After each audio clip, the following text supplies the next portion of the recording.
Alors, avant de traiter les mécanismes de réplication de l'ADN, je vais faire un petit rappel sur la structure des acides nucléiques. Donc, c'est quoi d'abord les acides nucléiques?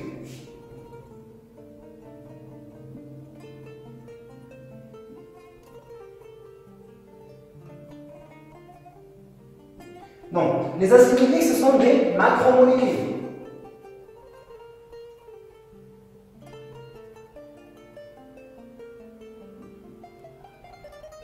Et on parle de macromolécules lorsque la masse moléculaire est supérieure à 10 kg d'atomes. Donc ces acides nucléiques peuvent être soit libres dans la cellule, soit combinés avec des protéines.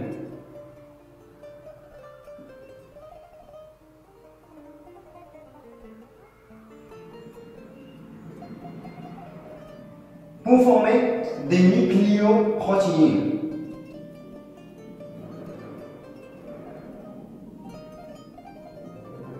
Alors, ces acides nucléiques sont très importants dans la cellule parce que sont soit le support de l'information génétique, c'est-à-dire c'est ces molécules qui portent l'information génétique de la cellule, ou bien sont des molécules qui permettent l'expression de cette information génétique. Et donc, les acides nucléiques correspondent à l'ADN et les ARN.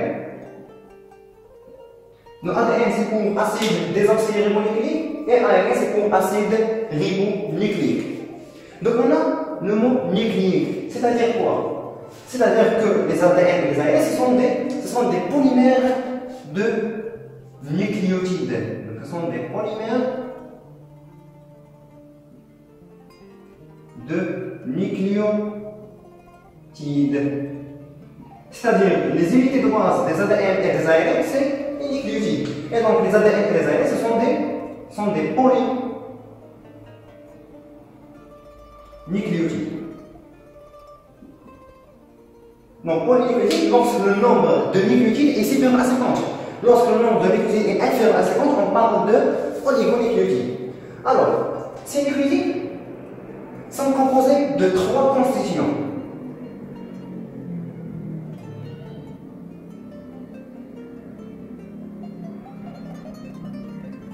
Donc on a la base azotée,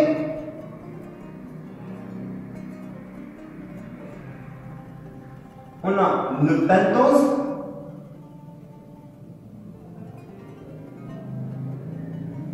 et le phosphate.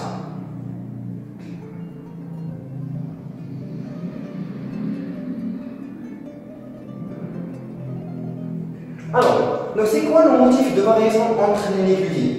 Donc c'est pour bien comprendre, on prend l'exemple des acides aminés. Donc ce qui varie d'un acide aminé à un autre, on sait que le commun entre les acides aminés c'est quoi? On a le carbone, ça c'est le carbone alpha, on a le groupement carboxylique, okay? On a le groupement amine, ça c'est pour les acides aminés, et on a l'hydrogène, et on a le radical R. Donc c'est ce radical-là qui varie d'un acide aminé à un autre.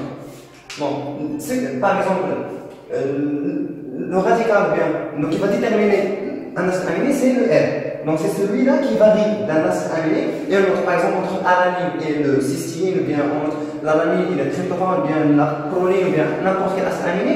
Donc ce que varie entre ces acides aminés, c'est le radical R. C'est la même chose comme les nucléotides. Donc ce qui varie d'un nucléotide à un autre, c'est la base azotée. C'est le pentose et le phosphate.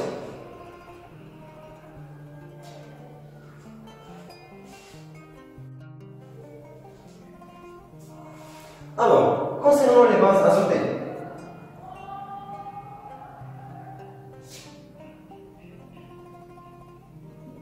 on distingue deux types ou bien deux classes de bases azotées. On a les bases puriques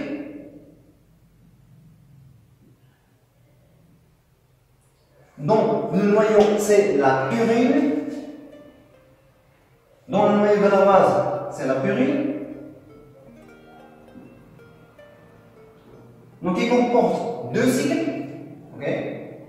Donc, on a deux cycles. Donc, on a l'azote, azote. Et on a ça, c'est le H. Et on a l'azote. Donc, ça, c'est un noyau purine. Donc, pour les bases purines, on distingue deux bases. L'adenine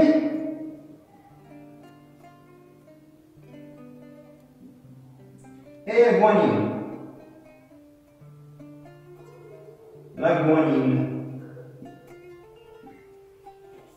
Pour le deuxième classe, le deuxième type de base, non, ce qui varie entre l'adenine et la guanine, ce sont les substituants qui s'attachent sur ces deux noyaux, ces deux cycles.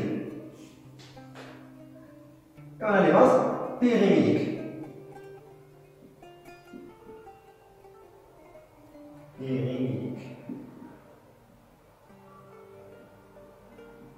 Dans le noyau, c'est la pyrimidine.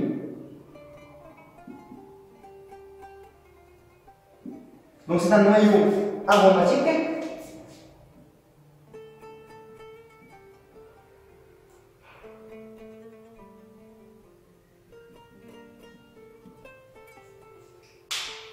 Alors, pour ces bases, on distingue. On trouve la thymine, la cytosine et l'uracile. Donc l'uracile, c'est pour les ARN et rarement au niveau de l'ADN. Donc ça, c'est pour les bases azotées.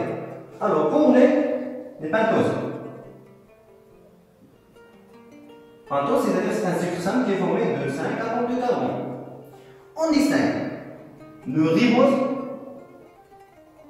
ou bien ce qu'on appelle pour la nomenclature, c'est le bêta-D, donc ribofuranose.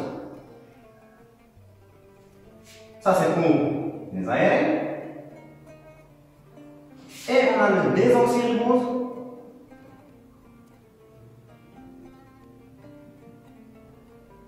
Ou bien le bêta-D2'. Désoxy, pardon.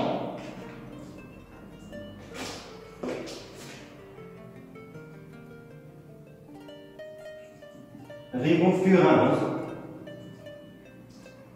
Ça, c'est pour les ADN.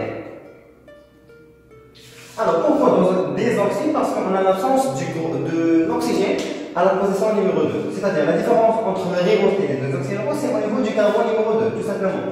Donc, c'est un cycle furan, pardon. Donc, c'est formé de 4 atomes. On a le premier carbone, le carbone numéro 1, le carbone numéro 2, 3, et le carbone numéro 4, et on a le carbone numéro 5. Donc, ça, c'est un cycle furan. Alors, pour l'ARN, on trouve un groupement hydroxyle pour la position numéro 2. Mais pour les ADN, on a l'absence de ce groupement. Il n'y a pas de groupement OH, mais on a seulement H et H. Et donc c'est pour cela qu'on a désoxy, c'est-à-dire élimination du groupe oxygène au niveau de la position numéro 2. Donc ça, c'est pour le désoxyribose et pour le ribose. Alors pour le phosphate.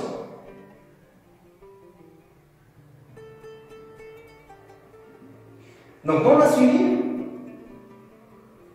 c'est-à-dire, on a le pH égal à 7 dans la suivi. Donc l'acide phosphorique, qui est le H3PO4, le H3PO4 c'est pour, on a 4 atomes d'oxygène, on a un seul atome de phosphate, on a 1, 2, 3 et 4. On a H3, on a H et H. Mais à pH égal à 7, donc l'acide phosphorique se trouve sous forme ionisée, donc sous forme de PO4. Donc sous forme ionisée, c'est-à-dire est chargé négatif. Ce PO4 en moins, c'est PO en moins et en moins.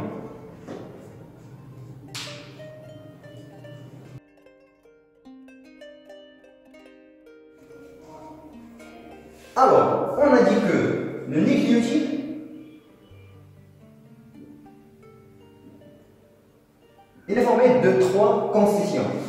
La base azotée, le pentose et le groupe phosphate.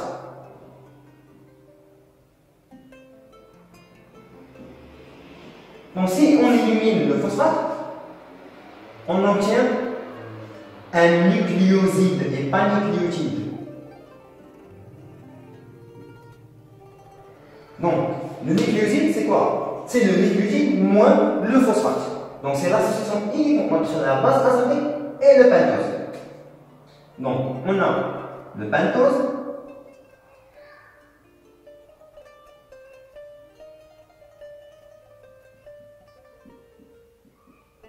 et donc ce pentose il peut être soit, ça c'est un pentose, de ce pentose il peut être soit le ribose, et on parle de ribonucléoside, ou bien le désoxyribose, ou bien de désoxyribonucléoside. Donc ce pentose-là, donc se lie à la base azotée par une liaison qu'on appelait la liaison bêta-N-glycosidique.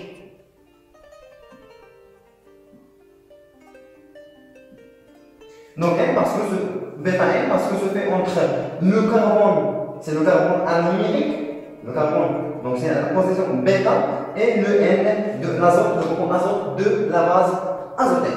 Alors la base azotée peut être soit une base urique ou bien une base pyrimidine. Donc s'il s'agit d'une base urique, donc cette liaison N-glycosidique s'établit entre le carbone anomérique alpha et l'azote 9.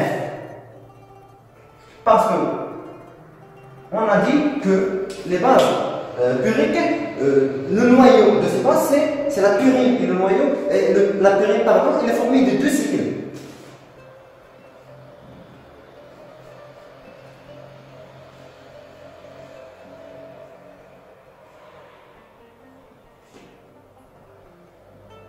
Et donc ça c'est l'azote.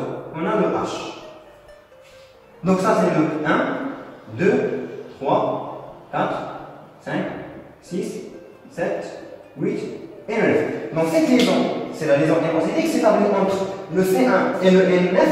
Donc c'est pour les bases puriques. Donc c'est-à-dire, on a le groupement OH. Ça c'est le C1, c'est le carbone anomérique, ok?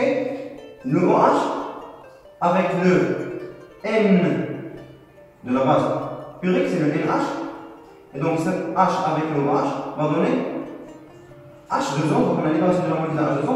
Et donc on a établissement des liaisons, c'est la liaison N-osidique, mais la liaison N-glycosidique. Donc ça c'est pour les bases puriques. La même chose pour les bases pyrimidiques. Donc, mais les liaisons N-glycosidiques pour les bases pyrimidiques s'établissent entre le carbone numéro 1 et l'azote.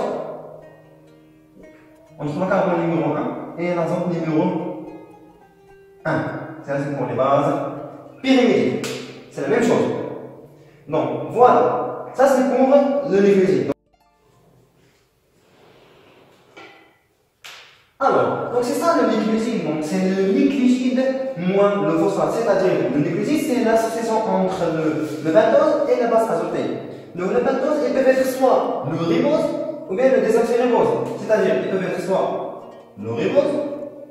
Et à ce moment-là on parle de ribonucléoside ou bien le désoxyribose, et à ce moment-là on parle de désoxyribonucléoside. Alors, pour la base azotée, donc la liaison qui s'établit entre la base azotée et le pentose, c'est pour former le nucléoside, donc c'est appelé la liaison bêta-N-glycosidique. Donc cette liaison s'établit entre le carbone numéro 1 du pentose et l'azote numéro 9 pour les bases puriques. Et entre le carbone numéro 1 et l'azote numéro 1, donc c'est pour les bases pyrimidiques. Donc on a des bases, ou bien des bases pyrimidiques, donc c'est le noyau de ces bases, c'est la pyrimidine. Donc on a la pyrimidine, l'azote.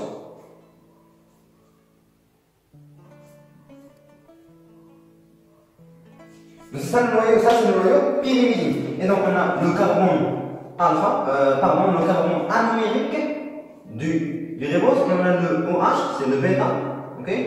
Ça c'est du ribose, et donc c'est OH avec le H, donc c'est pour donner H2O, ok? Et donc on a établissement de la liaison N-glycosidique, c'est entre le carbone anumérique du pentose et le N1 pour les bases, bien pour les bases pyrimides. Donc c'est ça la notion de nucléoside.